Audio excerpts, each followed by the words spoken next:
Hey everybody, we are we going live? I don't see that we're going live. Let- Here we are. Well, good morning, everybody in Empowered Soul Network. It's Paul again coming to you live in our Facebook streaming. I am so excited today to interview a wonderful longtime friend of ours, Dorinda Fox. She's coming to us from Placitas, New Mexico. Dorinda is just an amazing spiritual light worker, spiritual leader, spiritual educator. She has done coaching and consultations all over the United States for decades. She is the current president of Peace Community Church International, which is a church of just fellowshipping, online, live, church without walls, without dogmas, just a wonderful tribe of people connecting in spirit. Dorinda, welcome today. Glad to have you here. Thank you so much, Paul. It's great to join you here. Yeah. Tell us just a little bit about what it is that you're most passionate about today in your heart. I know you got so many things, Dorinda, that you're engaged in, but what really is coming from the heart these days? Well, being able to express my true feelings with other people is most important to me, and continuing the adventure of living on planet Earth and enjoying it. That's the important thing to me. And right top of my list of things in terms of my work in the world is to help other people express their true nature, to find their purpose, their path, their passion. And I love working with the Wayshores Community Fellowship, the Peace Community Church International. And on my own, I have a business called Limitless Living Services, which my inner guidance gave me that name about 10 or 12 years ago. And I'm going, oh, I like that. Now I aspire to be that. So it's been a process of unfolding, of applying what I can do with people, how I can be of service, and so forth. And one of the principal ways is through life coaching, spiritual consultation, as we call it in the Wayshores College. A lot of my training comes from the Wayshores College. And in the college, there are several departments, and the spiritual consultation aspect is so deep and so beautiful. There's so many of them, and I love sharing the gifts and guidance profile, which really helps people tune into what their main way of perceiving life is, their way they're going to get their impressions, their and install their, everyone has their inner guidance system, inner GPS, so to speak. So it's how to really be in line with that, understand oneself, and also understand the help that we have and how to access that. I think a lot of people are familiar now with the idea of guides and masters, spiritual helpers, or what we call angels in a religious sense. Um, but learning how to really communicate with them and have dialogue and ask a question and get a clear answer so that I don't doubt my decisions in life is really precious to me. I mean, so Beautiful. I learned this years ago, and it's taken a lot of practice over the years to help me move into mastering my own energy. And I wouldn't say I've totally done it yet, but because there's on planet Earth so many states of consciousness, and I've gone through a lot of them, uh, there's always something new, to learn and grow Beautiful. through. So I guess my audience is people who are really wanting to grow and want to go that next step, want to understand themselves on a deeper level. I know when I was young, I was very much into education. I I studied psychology, political science, philosophy. Man's Search for Meaning by Viktor Frankl was one of my favorite, books that really grabbed me, and going, why did he survive and others didn't? He had a sense of purpose, Hmm. So anyway, I did a lot of reading about psychic things because I had psychic experiences I didn't understand. And it wasn't until I found the Wayshorers College and the inner peace movement within that, that I was able to start having experiences and understand more what they meant. And Hmm. so all my reading was just theory until I started having real experience. That's when life gets real. When not only do I have an idea about what's what and who I am and where I'm going, but if I have a real feeling for it. And so I've been around for a long time with this, and I know you and I also, Paul, have been searching and growing in this way, because it's just the greatest way to grow is to stay in touch with one's inner feelings, ever how one does it. And I've studied yoga, I'm a Reiki master, do qigong and all of that as well. But that's more for my personal. For my outflow, I really like working with people. I like teamwork. As Peace Community Church International, we do great annual retreats. We did one last December in Las Vegas, Nevada. And one of our key courses was a wonderful course called The Universal Dimensions of Love. Oh, it was awesome. And we had people live and we had people online, and people got so much out of that course, and I was a co-instructor, so we were able to toggle back and forth, take turns running the Zoom and so forth. And I've I'm not a really techie person in by nature, but I'm learning, what I need to know, I'm learning. Beautiful. So Beautiful. it's been great to work with that Yeah. energy as well. So, So yeah, Dorinda, going back to the limitless living, because it sounds like that came out of all of your growth and development and experiences of growing and learning and so forth. What are some of the keys that you found as in yourself and also as you've seen in other people? What are they searching for? What are the challenges that they're going through that keep them feeling limited, keep them feeling, closed in or even outright imprisoned in things? What's happening for them that they're searching for? well, I think a lot of people are kind of searching for a way to find their own sense of direction and peace in a world that's kind of chaotic. I went to college, and I'm going to give away my age now, but that's okay. I went through a stage where I wouldn't tell anyone how old I was, but now that I've been on the planet 3/4 of a century, I don't mind you knowing. So anyway, I figure it's you know, uh, an accomplishment. But I think people are wanting to have a sense of purpose and direction and freedom, even though their environment may not be ideal. We have, when I went to college and afterward, society was in upheaval, the Vietnam War, the emerging um, I was very much into trying to change the world because I saw all the problems, the sexism, the racism, the How did that uh, affect you? Like, it seeing that and affected. being in it, how did it affect you? Well, it made me angry and want to change things. It impelled me to do something. And so I was involved in, bringing Jane Fonda to our campus when I was in college, which was not a very popular thing.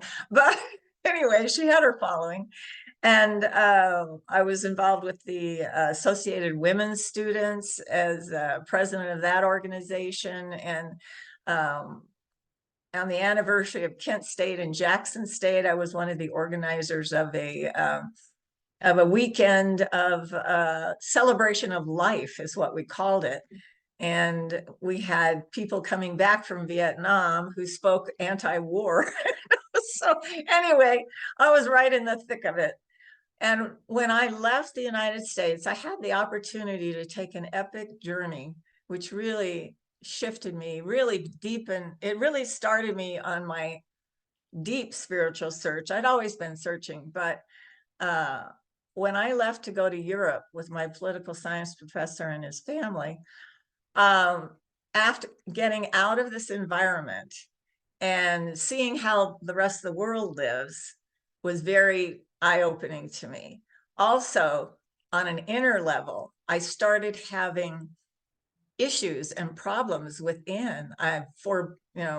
It was a trip of a lifetime. It was so beautiful, wonderful to see these different cultures and go to these beautiful places. But at night, I was having bad dreams. I was like, this fear of death or separation. And really, I didn't realize how I had been affected by some of my early life experiences until I went, traveling. So on that trip, I had several experiences that were very psychic in nature. I would be a place and I go, I know I've been here before. I don't know how I know. Just, I would know what was at the end of the street. Also in Spain, and this is before cell phones, I woke up in the middle of the night knowing that my father had had a life-threatening thing and I didn't know if he was going to live or die. So I, got the people up I was living with and they took me into the little fishing village. We got on the phone and I called my mother and she said, "Oh my God, your father's fallen. We don't, he's unconscious. We don't know if he's going to live or die." And she said, "How did you know to call me, honey?" I said, "I dreamed it." It's like I knew something was going on. So from that point on, with the not sort of unhappy nights I was having on this wonderful journey and this psychic experiences, I had to know more. So I started reading everything I could on death and dying. I started reading about psychic things. And then when I got back to the US in graduate school, I studied Carl Jung, the Jungian types, the 4 types of personality. And then I spent a summer in the Southwest and got into Native American philosophy, and they have the 4 directions. When I heard someone talking about the 4 types of perception in the inner peace movement in Wayshorest College, I lit up. I'm going, "Oh, I have to know about that because that's what I'm interested in. Why are people so different? Why do they perceive things differently? And what is the psychic thing behind it?" And all that. So anyway, I was hooked. Yeah. What? And yeah, Yeah. What do you find, Dorinda? I mean, there's so many people that I'm sure can resonate with what you're talking about. They have experiences that they don't understand, or it outright makes them fearful. I don't know about right, you, but when I right, was yeah. going, I was fearful of the, I didn't understand it. It was stuff happening to me that was out of the ordinary. So how do you imagine that people can take that first step like you did? Let's say they maybe they're from a more religious background, or they're in the workplace, and they're having these experiences, but yet they have to be practical there in their office and so on. How can a person start to make that first step to beginning to pull in and embrace what you're talking about? Well, just learning some techniques that really, really helped me, learning how to clear or cleanse my energy and to live in more compact units. I know my first job out of graduate school, I was setting up home health classes or home health services, and I was going into people's homes. And at the end of the day, I had no energy. And, I love my job, but I was not feeling really good. And so the true proof for me that what I was learning in the inner peace movement and Wayshorest College works, just learning how to clear my energy and doing that consistently. And learning to cut energy when I'm not involved in it and be in more compact units. That changed my life. I could get through my Mhm. day, have some energy, go out with my friends, that kind of thing. So learning some really basic, simple techniques. The founder of the inner peace movement in the college has said, that spiritual cleansing is the greatest healing that there is. If I can be, and I give great credit to modern, people now who are looking at living in the now, because that is where it's at. And if I can use the past to understand where I am now, but not go there, not be caught in guilt, or not be worried about the future, then I can live from my pivot and get real clear answers. So starting with just learning a few techniques and going with that gifts and guidance profile, that Mhm. really sets a person free, because So, in that profile, a person learns how to ask questions and get direct answers from their own inner guidance.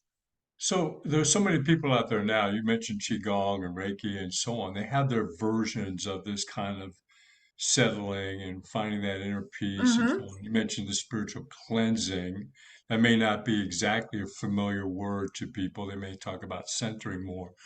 But if you were to step back and describe what the essence of the spiritual cleansing is, or when a person centers themselves, what's taking place in that they can recognize that they're on track to change their energy.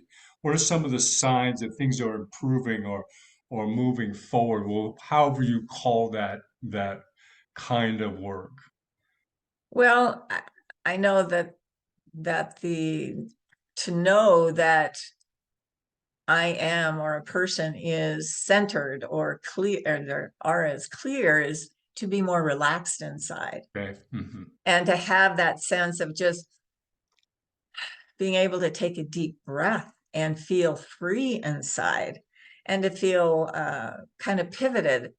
Because if I'm feeling foggy, if I'm suddenly tired or feeling really fragmented mentally and that kind of thing, I know I need to stop and do some clearing of my own energy. And I know people who do Qigong and yoga and Tai Chi, they do similar things. This is just a method of doing it pretty quickly. And it involves also a mental process, and you can learn to do it mentally. You What don't what is have to be a closet cleanser like what like is I some was when I first started doing it. what's a clue to the mental part? What do you find yourself doing mentally just for your own personal engagement? Everybody must do this a little bit differently. So what's Yeah. the mental process you go through? The mental process is tuning into and focus on whatever's most inspiring, the highest, the highest to you. And it could be an image of a beautiful mountain or waterfall. It could be God. It could be love. It could be joy. It could be many things to many people. But it's tuning into, on a thought level, because thoughts have vibration, and the highest vibrations, you just tune into what is most inspiring to you and focus on that, because we know we're creative beings. And that that was very revealing to me when I learned that what I focus on, I'm really putting energy into and creating. So if I'm worrying all the time, I might be creating what I'm worrying about, or putting energy into it. So the spiritual cleansing brings me back to the present, brings me back to my true feelings, so that I'm relaxed. And if I'm truly cleansed, I feel a sense of ecstasy, or a sense of pleasant uh, chills, that kind of thing. So, How and if does it you get chills after doing any sort of clearing or cleansing, you know that your energy frequency is high enough that you're in touch with a higher source, your spirit guides, or God, messengers of God, whatever you want to call it, because only high souls can give us pleasant chills, pleasant chills. So, what have you found in your clients or in your personal life that when you're more centered like that, how does that help you with other people?